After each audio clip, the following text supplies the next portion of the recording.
Today, we're going to look into one of the great mysteries of life. Bigfoot could be real.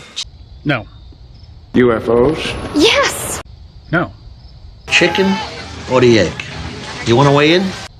All right, I'll tell you. Straight or crossed?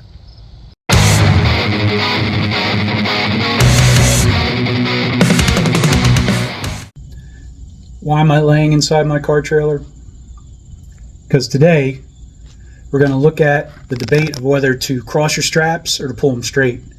Which one's right, which one's wrong, are either of them right? When you tie down your car, obviously the main reason you do that is to keep it from flying off your car trailer. There are several ways of doing it.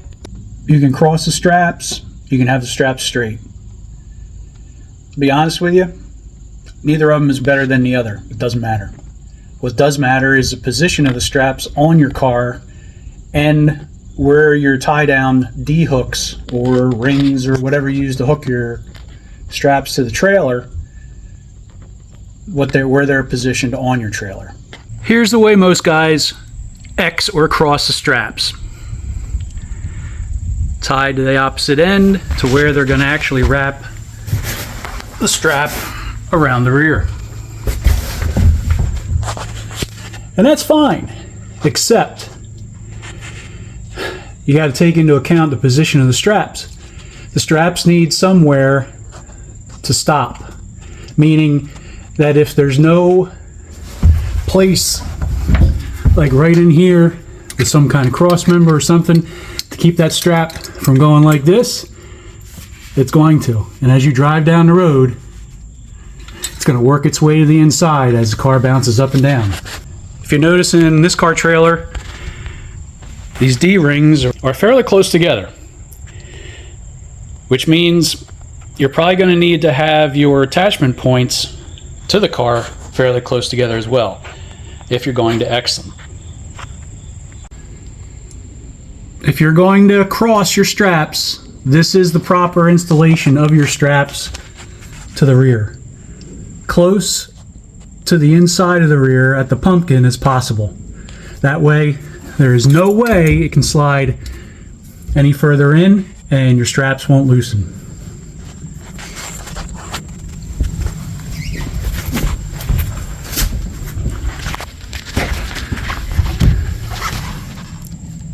That's how it should be if you're going to X your straps. If you're going to run your straps straight, which is fine as well, they must be at a straight direct pull to the rear. You can't have the strap more that way or that way on the rear housing. It must be directly in line with the D-ring in the car trailer. If they aren't, they'll slide and you'll get slack. But again, straight is perfectly fine too. Now in the front, we're going to look at this a little bit differently. The straps are arranged in a different fashion than in the back, just because of the way the straps are wrapped around the suspension and where the D-rings are in the trailer. It's a little dark, but hopefully you can see the straps are wrapped around the lower control arm on the outside of where the radius rod comes in. So there's no possible way for that strap to move inward. That's kind of what you want. There's a little better view of it.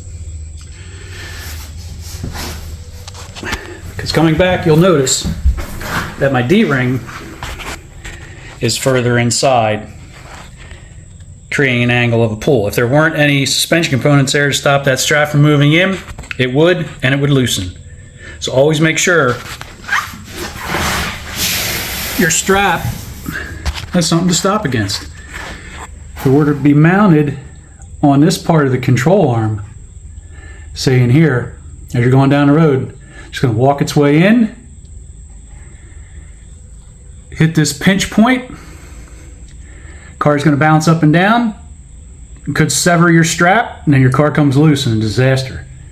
You don't want that. Well, that's the way I do it. Hopefully some of these tips will help you. I know there's probably guys out there watching this video saying, oh, you're doing it all wrong, that's not the way I do it, I've been doing it for 20, 40 years that way. You know how it goes.